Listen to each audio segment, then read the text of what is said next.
jika engkau menginginkan wahai Muhammad dengan dakwahmu ini mulkan, jika engkau menginginkan dengan dakwah Islammu itu engkau ingin suatu kerajaan, maka kami akan jadikan engkau sebagai raja kami, kata Utbah bin Rabi'ah yang mewakili musyrikin Quraisy. Terus apa jawaban Rasulullah sallallahu alaihi wasallam? Afaragta ya Abul Walid, wahai Abu Walid, yaitu Utbah bin Rabi'ah, wahai Abul Walid, sudah selesai penyampaian dan penawaranmu itu? Kata Utbah bin Rabi'ah, na'am, iya, sudah selesai. Fasma' minni, maka dengarkanlah dari aku, kata Rasulullah sallallahu alaihi wasallam. Lalu Rasulullah sallallahu alaihi wasallam membacakan firman Allah Subhanahu wa taala di dalam surat Fussilat.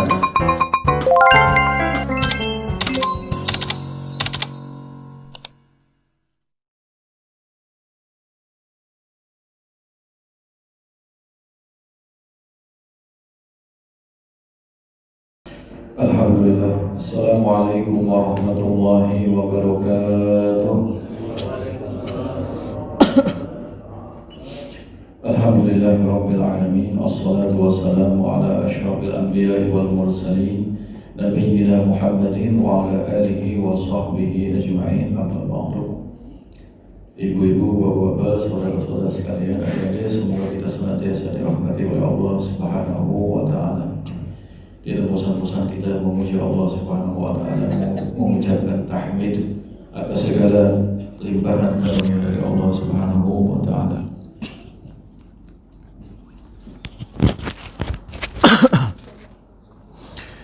Tidak bosan-bosan kita bersyukur kepada Allah Subhanahu wa taala, mengucapkan tahmid kepada Allah Subhanahu wa taala, memuji Allah Subhanahu wa taala atas segala limpahan karunia yang Allah berikan kepada kita, kesehatan, keimanan dan keislaman ini, sehingga dengan kesehatan dan keimanan ini kita masih senantiasa alhamdulillah melaksanakan apa yang diperintahkan oleh Allah Subhanahu wa taala. Jadi segala nikmat kita syukuri, segala anugerah kita syukuri. Kalau bermaksiat kita beristighfar, kalau dianugerahi ketaatan kita saksikan bahwa itu adalah berkat karunia dari Allah Subhanahu wa taala. Kalau diberikan ujian oleh Allah Subhanahu wa taala, kita bersabar. 4 ini saja: bersyukur, bersabar, menyaksikan karunia dari Allah Subhanahu wa taala, dan beristighfar bila kita melakukan dosa dan kesalahan. Ini saja yang berputar-putar dalam hidup kita. Jadi kalau dalam kondisi baik, taatannya baik, tidak melakukan dosa dan kesalahan, misalnya seperti itu, rajin-rajin kita bertahmid, memuji Allah Subhanahu wa taala. Diberikan banyak nikmat, memuji Allah Subhanahu wa taala. Saat dikasih beberapa ujian, maka yang keluar dari sikap kita adalah bersabar sepenuh hati dan meyakini kita milik Allah dan kembali kepada Allah. Ujian dan kenikmatan semua dari Allah, maka kita bersabar. Itu kalau diberikan cobaan oleh Allah. Kalau kita dianugerahi ketaatan, kita sadari bahwa itu berkat karunia dari Allah, sehingga kita sadari kita tidak punya daya dan upaya selain dengan pertolongan dan bantuan dari Allah. Kalau begitu kita tidak mudah merendahkan orang lain. Yang keempat, kalau kita berdosa, kita memohon ampun dan beristighfar kepada Allah Subhanahu wa taala. Ibu-ibu, bapak-bapak, saudara-saudara yang dirahmati oleh Allah Subhanahu wa taala, Allah itu maha dekat. Karena Allah maha dekat dan maha bijaksana, maka yang bertakwa juga dekat kepada Allah.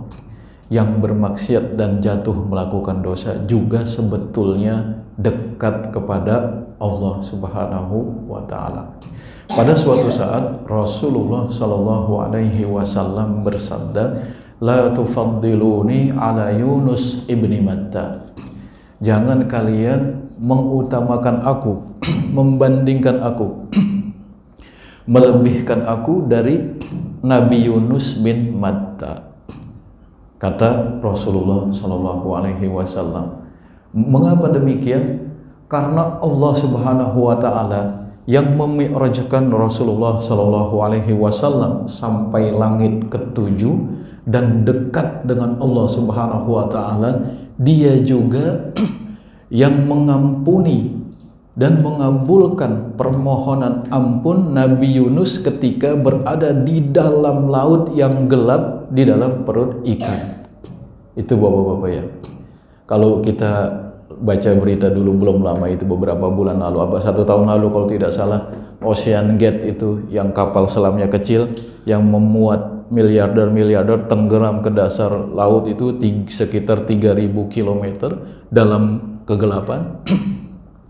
Nabi Yunus lebih dalam dari itu. Nabi Yunus dimakan ikan paus, terus tenggelam di dasar laut yang begitu gelap. Nabi Muhammad naik ke langit ketujuh dekat dengan Allah, tapi Allah mendengar istighfar dan permohonan Nabi Yunus di dasar laut yang gelap di dalam perut ikan paus, juga sebagaimana Allah mewahyukan perintah sholat kepada Nabi Muhammad di langit ketujuh. Artinya Allah maha dekat kepada hambanya. Jadi jangan pernah berputus asa bila kita melakukan salah dan dosa, dan jangan pernah kita sombong saat kita melakukan ketaatan dan ketakwaan, karena Allah dekat dengan orang yang bertakwa, dekat juga dengan orang yang melakukan kesalahan. Ini kalau menurut Syekh Zaghlul An-Najjar, seorang ulama yang ahli masalah sains, beliau menjelaskan kenapa Nabi Yunus itu tidak mati saat ditelan ikan paus. Ikan paus itu kan mulutnya seperti ini. Terus ikan paus itu beberapa waktu itu naik ke permukaan laut, lompat dan mengambil udara karena dia punya apa itu, paru-paru. Nah, kata Syekh Zaghlul An-Najjar, itu Nabi Yunus tidak sampai ditelan sampai ke dalam perut. Jadi masih di bagian mulut.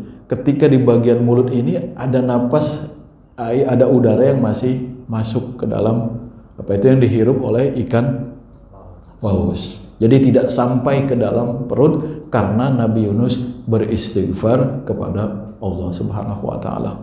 Wa zannuni iz zahaba mughadiban fa dhanna an lan naqdira alayhi fanada fi dhulumat alla ilaha illa anta subhanaka inni kuntu minadh zalimin.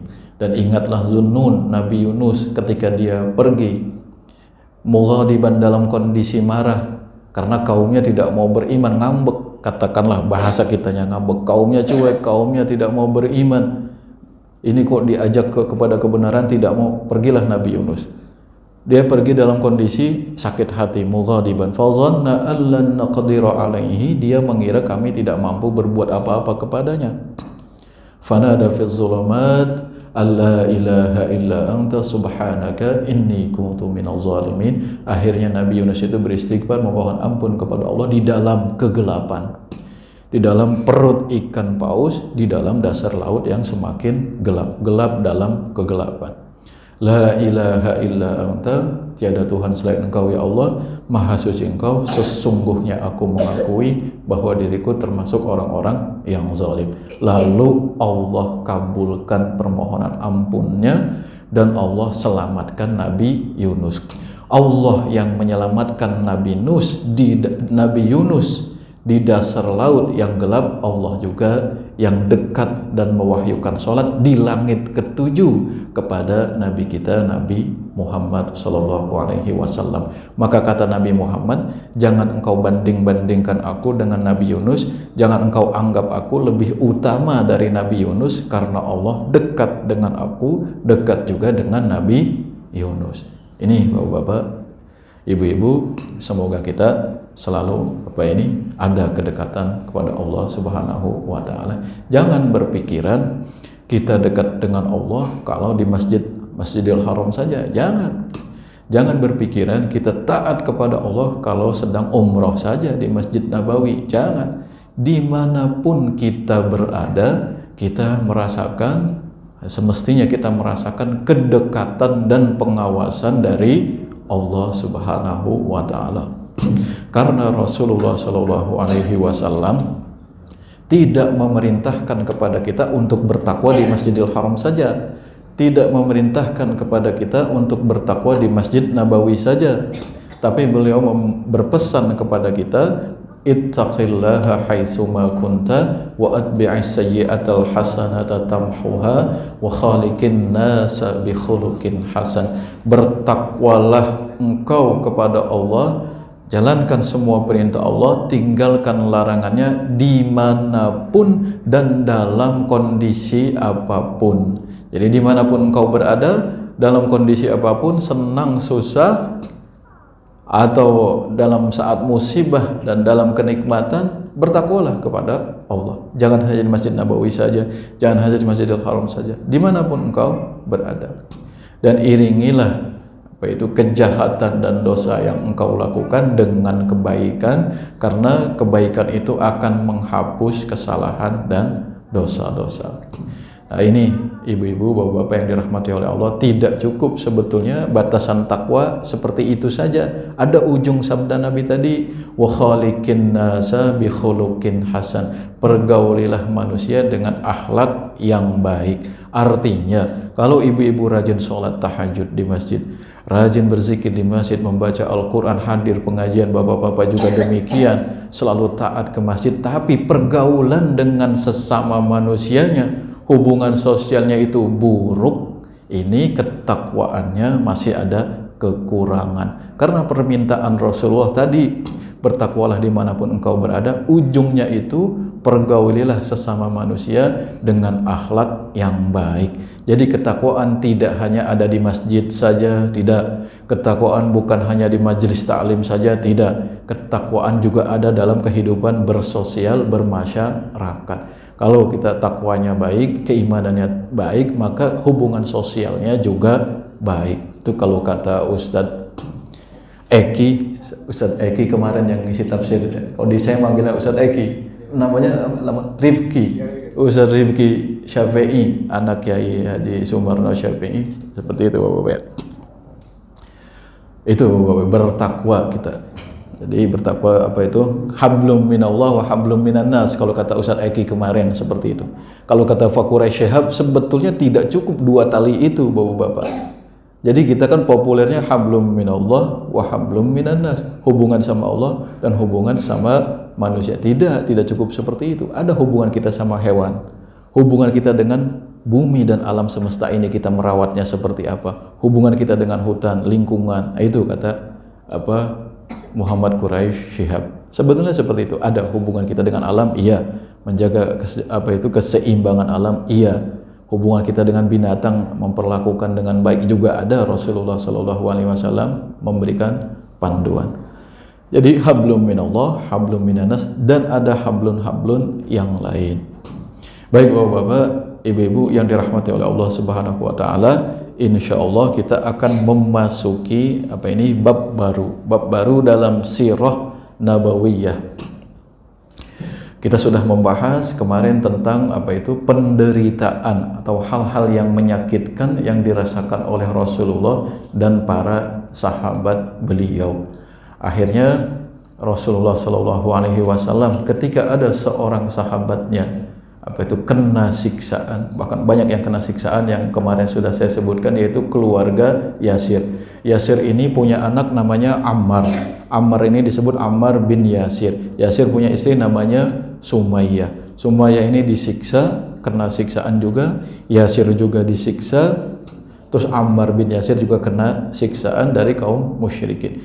Pada suatu saat ketika Rasulullah SAW tidur di bawah naungan Ka'bah dengan beralaskan kain burdah, datanglah seorang sahabatnya, wahai Rasulullah, mengapa engkau tidak meminta kepada Allah pertolongan untuk kami? Akhirnya Rasulullah SAW dari tidurnya bangkit dan duduk, lalu beliau bersabda bahwa sebelum kalian di umat terdahulu ada orang yang disisir dengan sisir dari besi yang membuat kulit dan dagingnya itu terkelupas, tapi hal itu, siksaan yang kejam itu tidak membuatnya meninggalkan agamanya.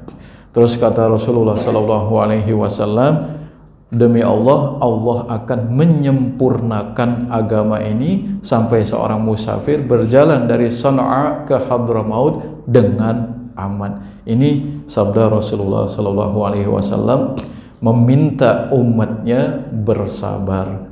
Ini dia ketika beliau dan para sahabatnya mendapatkan hal-hal yang menyakitkan. Di akhir di antara hikmahnya kenapa Rasulullah Shallallahu Alaihi Wasallam diuji seberat itu, para sahabatnya juga diuji seberat itu. Kemarin kita sudah sampaikan bahwa Syekh Muhammad Said Ramadan Al-Buti di antara hikmahnya adalah Allah ingin mengetahui siapa yang keimanannya sungguh-sungguh di antara kita dan siapa yang keimanannya itu penuh kepalsuan, yang bersungguh-sungguh akan berjuang sepenuh hati membela keimanannya. Terus Syekh Muhammad Said Ramadan Al-Buti juga menjelaskan, ini ibu-ibu bapak-bapak, kenapa Persia dan Romawi tidak bisa dibebaskan saat sahabat dan Rasulullah masih hidup. Kan semestinya Allah sangat dekat dengan Rasulnya, sangat dekat juga dengan para sahabatnya. Mudah sekali bagi Allah menaklukkan, memberikan penaklukan kepada Rasulullah dan sahabatnya Persia dan Romawi. Belum. Saat Nabi masih hidup, Persia dan Romawi belum bisa ditaklukkan. Ini kata Syekh Muhammad Said Ramadan Al-Buti, artinya kaum muslimin belum sepenuhnya membayar harganya. Jadi kaum muslimin belum sepenuhnya berjuang dengan segenap upaya yang mereka miliki. Baru di masa Umar bin Khattab, Romawi dan Persia, pasukan Islam itu sudah sampai ke Persia di peperangan Qadisiyah, juga nanti ada sudah sampai ke Romawi di masa khilafah Umar bin Khattab. Artinya Allah ingin melihat siapa yang berjuang di jalannya, siapa yang tulus dalam keimanannya. Nah sekarang juga Allah ingin melihat kita ini, perjuangan kita, dakwah kita membela Islam ini di Indonesia ini sejauh mana, seistiqomah apa, sudahkah sampai ke seluruh penjuru Indonesia. Ini bapak-bapak yang dirahmati oleh Allah Subhanahu wa ta'ala. Nah sekarang setelah kaum musyrikin Quraisy itu melihat Rasulullah dan para sahabatnya keimanannya semakin kuat, tidak goyah, disiksa tidak goyah, dikasih hal-hal yang menyakitkan itu tidak goyah. Akhirnya ini diriwayatkan oleh Ibnu Hisham di dalam Sirah Ibnu Hisham dari Ibnu Ishaq rahimahumullah bahwa Utbah bin Rabi'ah itu seorang pemimpin yang pintar. Utbah bin Rabi'ah seorang pemimpin di antara suku Quraisy yang cerdas dan pintar, memiliki pendapat yang kuat. Itu dia berkata kepada kaum Quraisy. Apa katanya?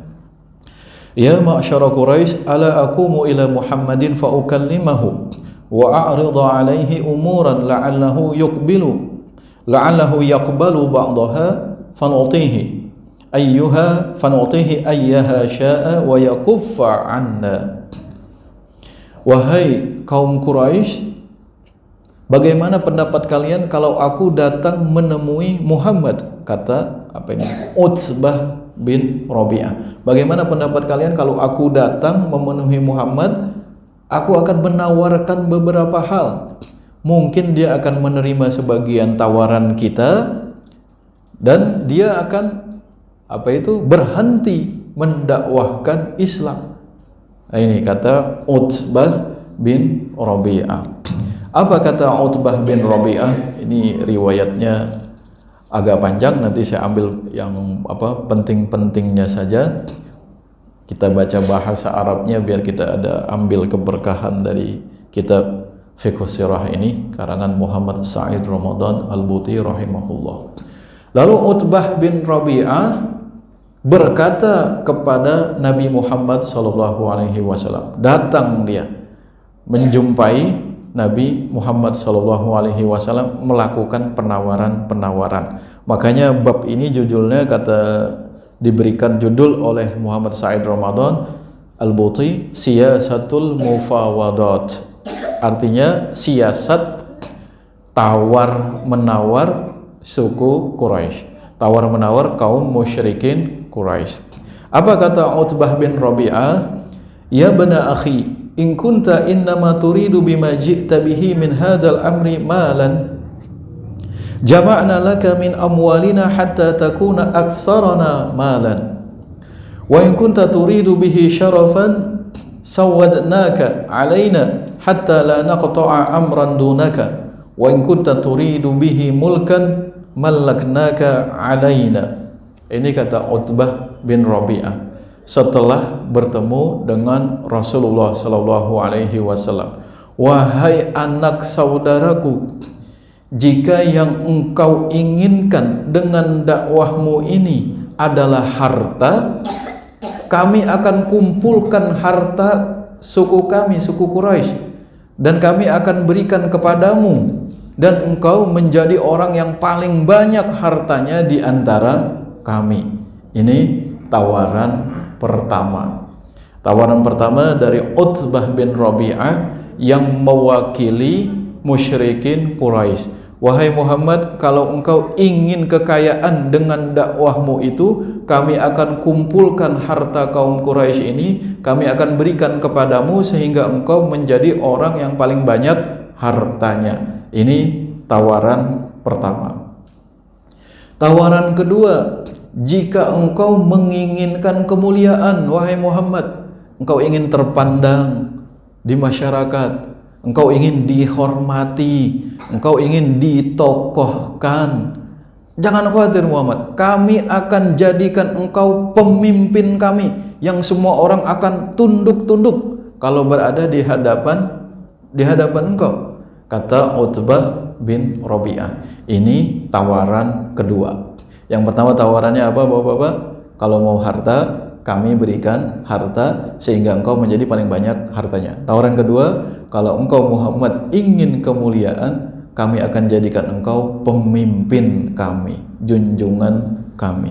Yang ketiga tawarannya, jika engkau menginginkan wahai Muhammad dengan dakwahmu ini mulkan, jika engkau menginginkan dengan dakwah Islammu itu engkau ingin suatu kerajaan, maka kami akan jadikan engkau sebagai raja kami, kata Utbah bin Rabi'ah yang mewakili musyrikin Quraisy. Terus apa jawaban Rasulullah sallallahu alaihi wasallam? Afaragta ya Abul Walid, wahai Abu Walid, yaitu Utbah bin Rabi'ah, wahai Abul Walid, sudah selesai penyampaian dan penawaranmu itu?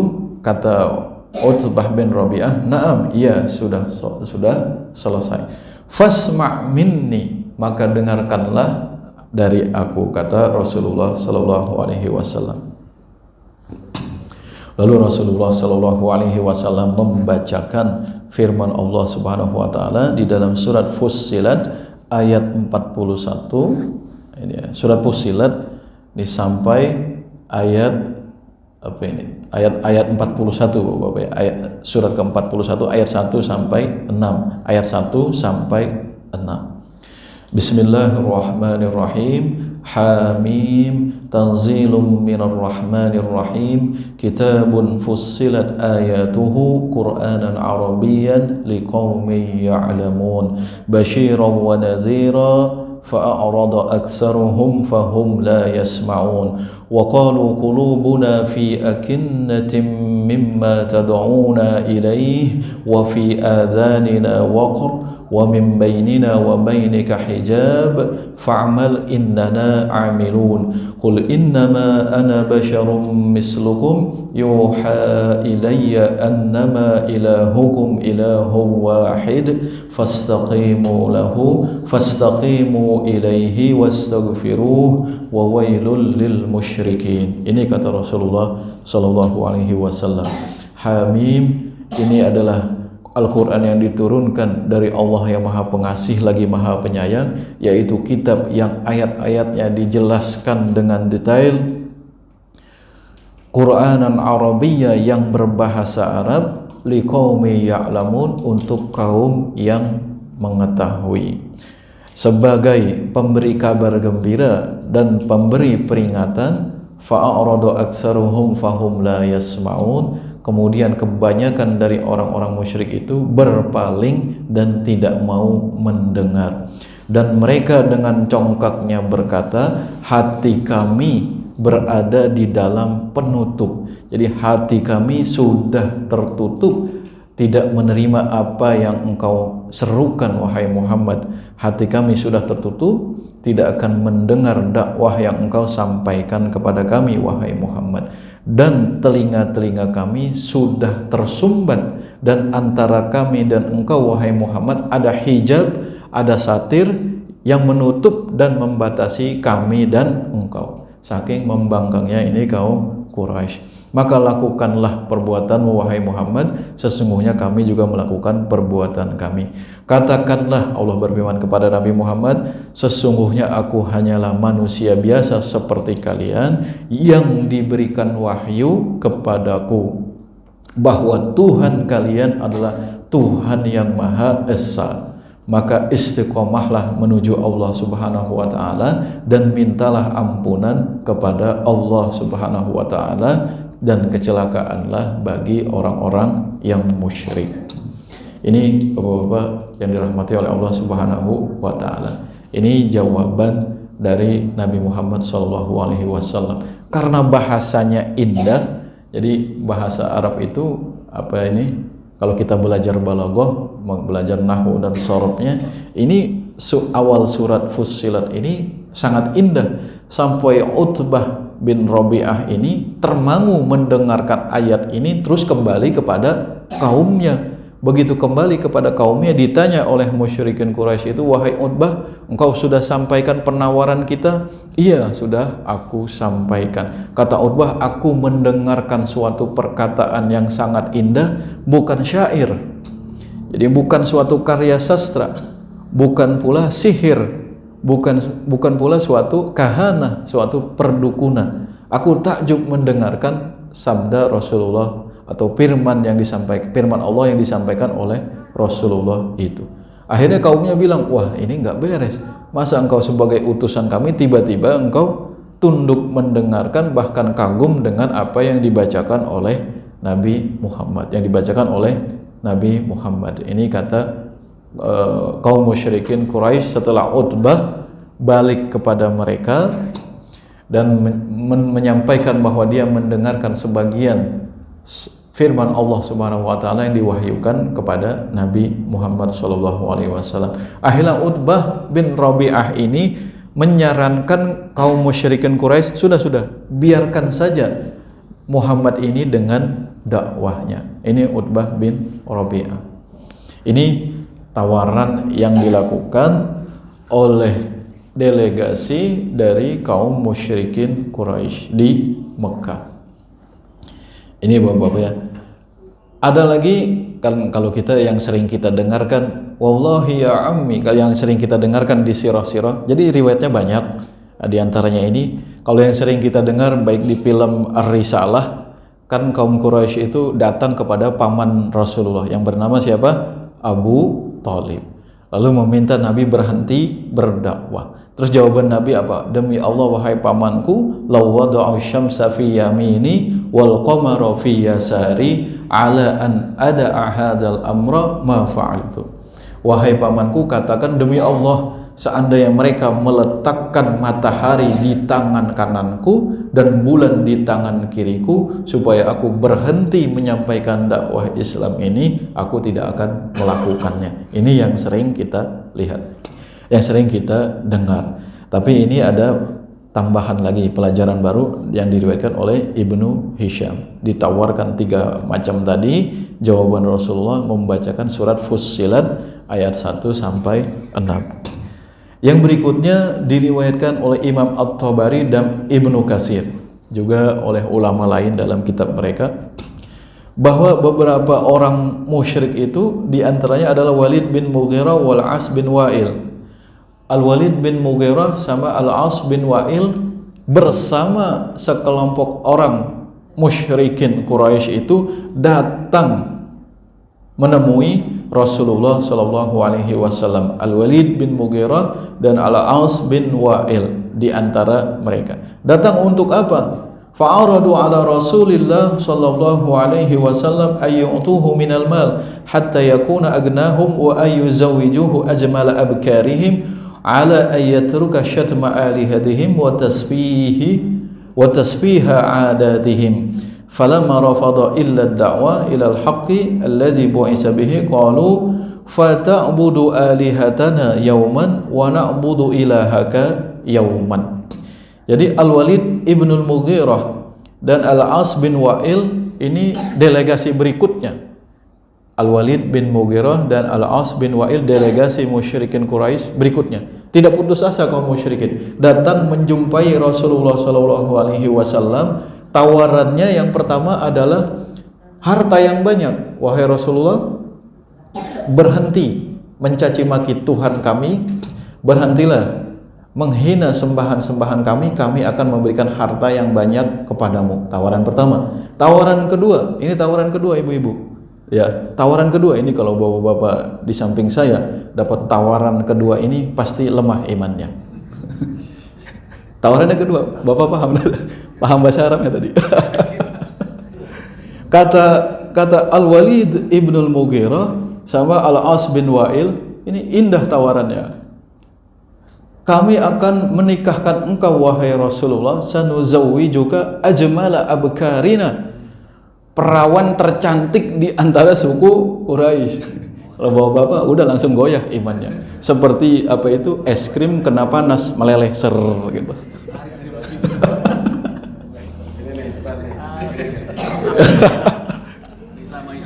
Iya, katanya begitu ibu-ibu. Katanya jadi begitu bapak-bapak ya. Kalau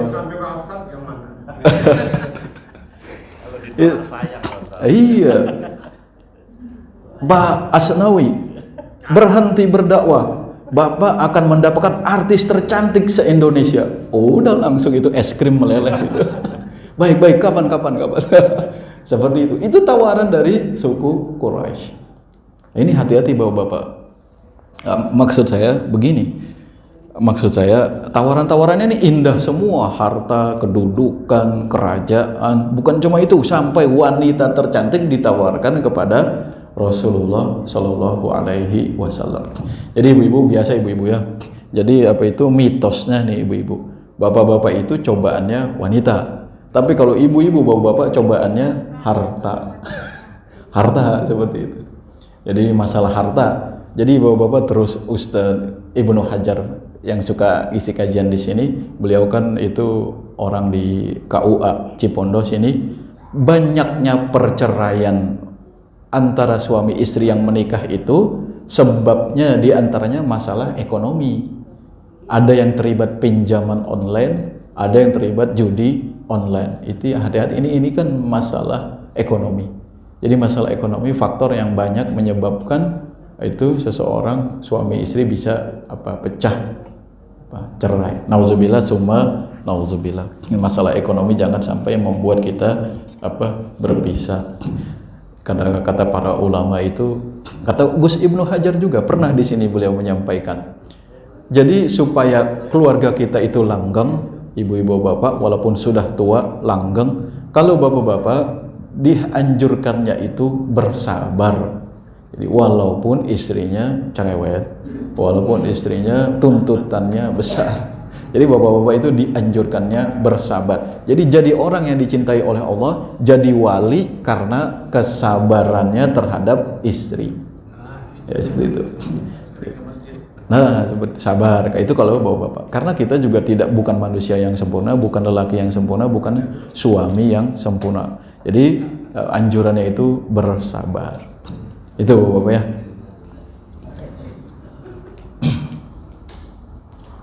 Betul kata Gus Ibnu Hajar. Nah, ini ditawarkan apa tadi sampai di mana? Ditawarkan Rasulullah Shallallahu Alaihi Wasallam oleh Al-Walid ibnul Mughirah wal As bin Wa'il, ditawarkan Rasulullah itu harta yang banyak. Yang kedua, berhentilah wahai Muhammad berdakwah, kami akan berikan wanita atau perawan tercantik di suku Quraisy. Apa jawaban Rasulullah? Terus, kalau engkau masih tidak mau juga wahai Muhammad, ini kan bahasa mereka, bahasa musyrikin Quraisy. Kalau engkau masih tidak mau juga wahai Muhammad, masih menolak tawaran kami. Kalau begitu beginilah, satu hari kami menyembah Tuhanmu, satu hari engkau menyembah Tuhan kami. Akhirnya Allah Subhanahu wa taala menurunkan firman-Nya, surat apa Ibu-ibu? Al-Kafirun. Nah, kalau ini sering kita baca dan sering kita pelajari. Qul ya ayyuhal kafirun la a'budu ma ta'budun wa la antum 'abiduna ma a'bud wa la ana 'abidum ma 'abadtum wa la antum 'abiduna ma a'bud lakum dinukum waliyadin.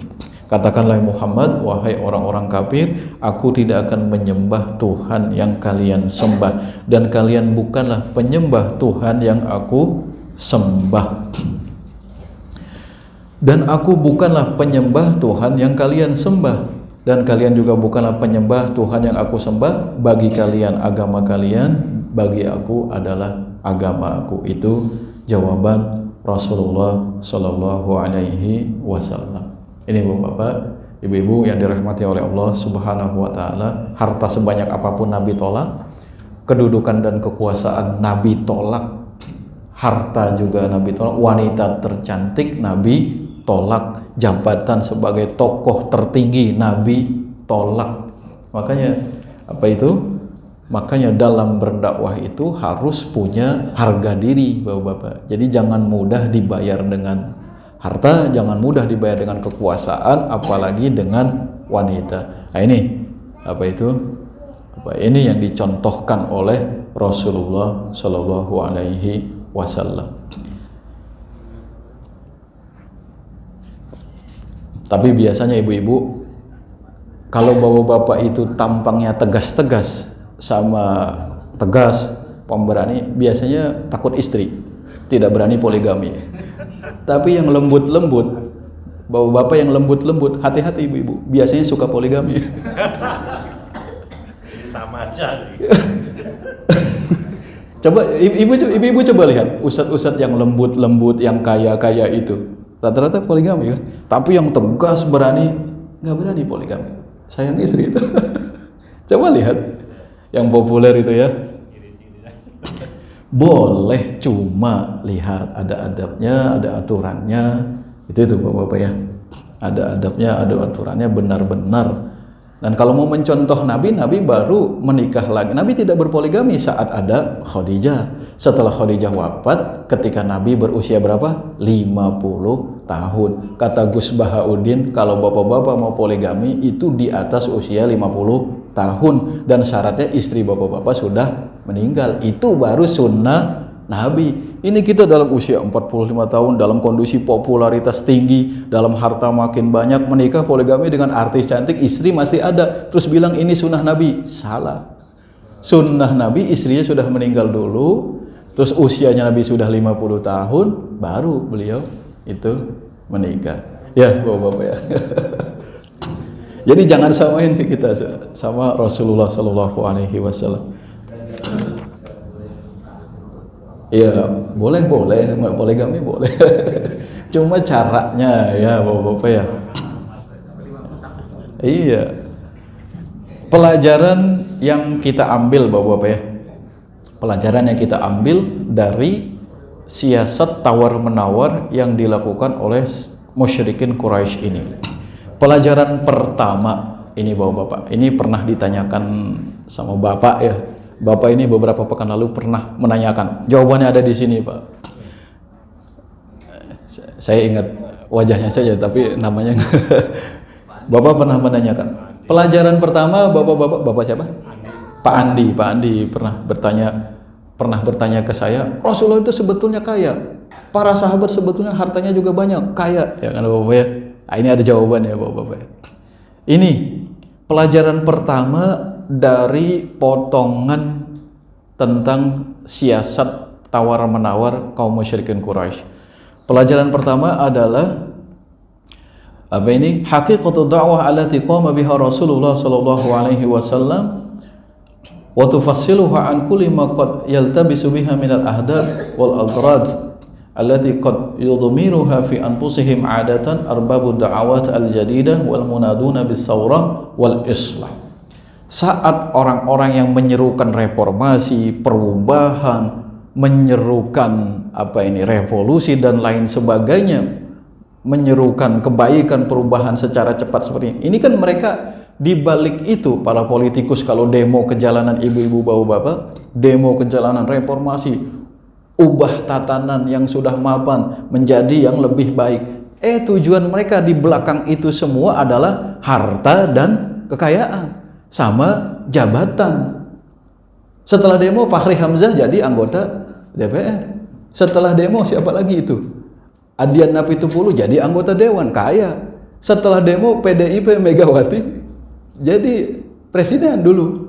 Puan Maharani jadi ketua DPR. Ini kan setelah melakukan demo-demo, seruan-seruan reformasi dan lain sebagainya, ujung-ujungnya untuk memperoleh harta dan kekayaan serta jabatan. Tapi Rasulullah SAW di balik dakwah ini tidak menginginkan kekayaan, juga tidak menginginkan kedudukan, apalagi hanya menginginkan wanita. Tidak. Ini bapak-bapak ya. Jadi kalau ada partai Islam, ini nanti di pelajaran berikutnya. Jadi ini bapak-bapak ya. Jadi Rasulullah SAW tidak menginginkan kekayaan, tidak mencari kedudukan, tidak mencari wanita di balik dakwahnya. Satu. Yang kedua, ini yang pertama ini pertanyaan Bapak, menjawab pertanyaan Bapak ya. Kata Syekh Muhammad Said Ramadan Al-Buti, maka ini bapak-bapak ya, Rasulullah itu kan bapak bilang Nabi kaya, mas kawinnya saja berapa unta itu? 40. Iya, mas kawinnya banyak. Terus para sahabat juga kaya. Jadi umat Islam harus kaya dan sebagainya. Nabi Muhammad SAW, kata Syekh Muhammad Said Ramadan Al-Buti, hidup beliau itu sangat sederhana bersama istri-istri beliau. Nah ini Syekh Muhammad Said Ramadan Al-Buti itu mengatakan sebuah hadis yang diriwayatkan oleh Imam Bukhari, laqad tuwfiyan nabiyyu sallallahu alaihi wasallam wa ma fi rabbi min syai'in ya'kuluhu dzu kabadin illa syatra sa'irin fi raffin li fa akaltu minhu hatta tala alayya. Ketika wafat Aisyah radhiyallahu anha, dia berkata, ketika Rasulullah sallallahu alaihi wasallam wafat, di rak makananku itu cuma ada separuh genggam gandum. Saat beliau meninggal, di rak makanannya itu cuma ada separuh gandum dan aku makan dari situ untuk beberapa hari, kata Aisyah radhiyallahu anha. Hidupnya sangat sederhana sampai akhir hayatnya. Ini bapak-bapak ya. Terus wa yaqulu Anas radhiyallahu anhu, Anas bin Malik radhiyallahu anhu juga berkata, ini hadisnya diriwayatkan oleh Imam Bukhari, lam ya'kulin nabiyyu sallallahu alaihi wasallam ala khawan hatta mata wa ma akala khubzan muraqqaqan hatta mata. Rasulullah sallallahu alaihi wasallam tidak pernah makan di atas meja hidangan yang besar. Meja hidangan besar, di sini ada aneka pilihan makanan. Tidak pernah Nabi makan seperti itu. Biasa kayak kita begini duduk terus makan biasa bersama istri-istrinya. Makannya sederhana. Tidak ada meja besar, di situ ada pilihan aneka hidangan, tidak pernah sampai beliau wafat, kata Anas bin Malik. Anas bin Malik ini yang senantiasa hidup membantu Rasulullah sallallahu alaihi wasallam. Itu wama akala khubzan muraqqaqan, Nabi Muhammad itu tidak pernah makan roti yang lembut. Kayak kita ini ibu-ibu makan roti yang mahal-mahal yang lembut. Holland Bakery, lumayan itu enak bapak-bapak ya. Lembut itu. Holland Bakery lembut Pak, beda sama yang 2000 di warung-warung itu. Yang 2000 yang awetnya bisa lebih dari seminggu, pengawetnya kebanyakan itu. Kalau Holland Bakery udah lembut dan mahal. Nabi tidak pernah makan roti yang lembut seperti itu. Makan roti sudah keras. Hidupnya sangat sederhana. Karena beliau karakternya seperti ini. Untuk berhenti berdakwah ditawari harta, ditawari kenikmatan dunia, ditawari kedudukan, ditawari wanita, beliau tolak. Dan itu tercermin dalam kehidupan beliau sehari-hari. Tadi hadisnya sudah kita sampaikan ya Bapak. Sampai istri-istri Rasulullah SAW pernah protes. Jadi Bapak-bapak, kalau dalam kondisi susah, istrinya protes, santai saja. Karena Nabi saja saat Nabi tidak memiliki banyak harta, istri-istri beliau juga protes. Di antaranya Aisyah radhiyallahu anha. Nah ini Muhammad Said Ramadan Al-Buti menceritakan, ya ayyuhan nabiyyu qul li azwajika in kunna turidna al-hayata ad-dunya wa zinataha fata'alaina umatti'kunna wa usarrihkunna sarahan jamila wa in kuntunna turidna Allah wa rasulahu wad-daral akhirah fa inna Allah a'adda lil muhsinati minkunna ajran 'azima. Saat protes demo. Jadi bapak-bapak, istri-istri juga bisa demo itu.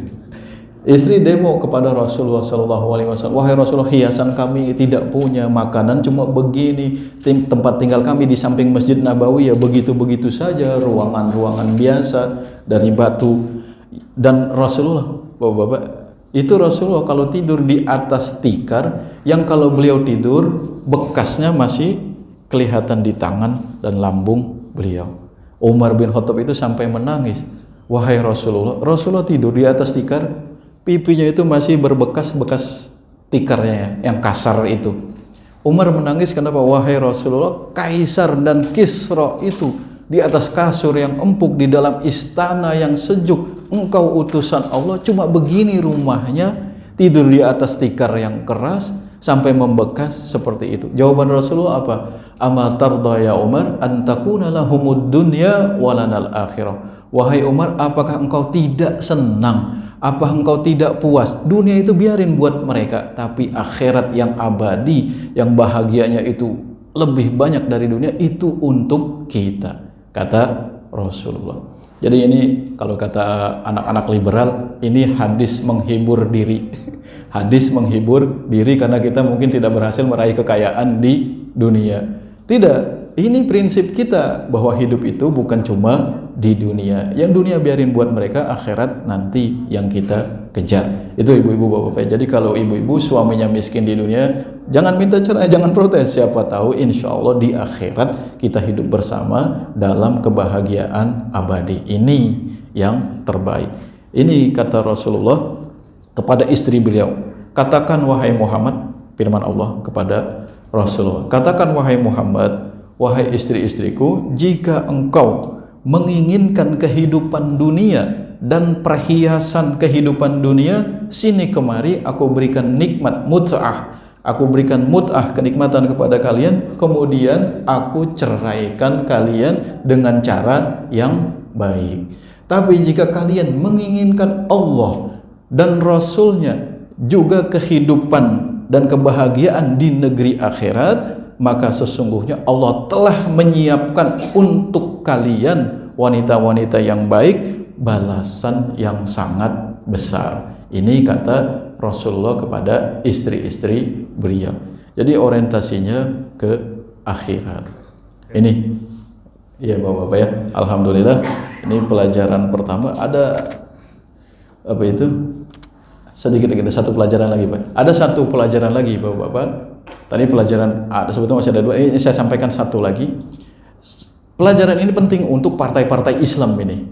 Untuk partai-partai Islam penting ini saya sampaikan. Dalam dakwah ini Nabi menolak harta, menolak kekuasaan. Bukan cuma itu, menolak wanita. Artinya politik Islam itu tidak menghalalkan segala cara untuk mendapatkan harta. Kan misalnya para aktivis bilang begini, ada aktivis misalnya bilang seperti ini, kan bisa saja Rasulullah jadi dulu penguasa di suku Quraisy, terima saja tawaran itu, terima tawaran untuk menjadi raja atau menjadi pemimpin di dalam kaum musyrikin Quraisy. Setelah diangkat menjadi raja baru berdakwah Islam. Ini lebih membantu.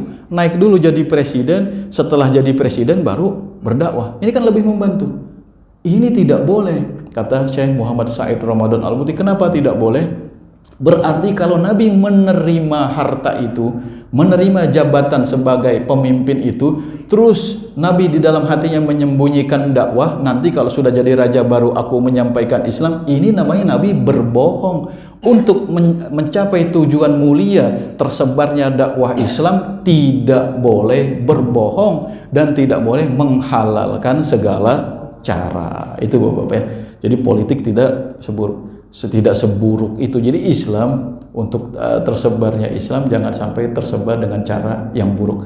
Ya sekarang bisa saya dekat dengan anak raja, targetnya saya jadi presiden, karena anak raja ini cuma saya manfaatkan. Begitu saya jadi raja, anaknya bisa saja saya geser. Tapi dalam Islam politik seperti itu, politik ketidakjujuran ini dikecam.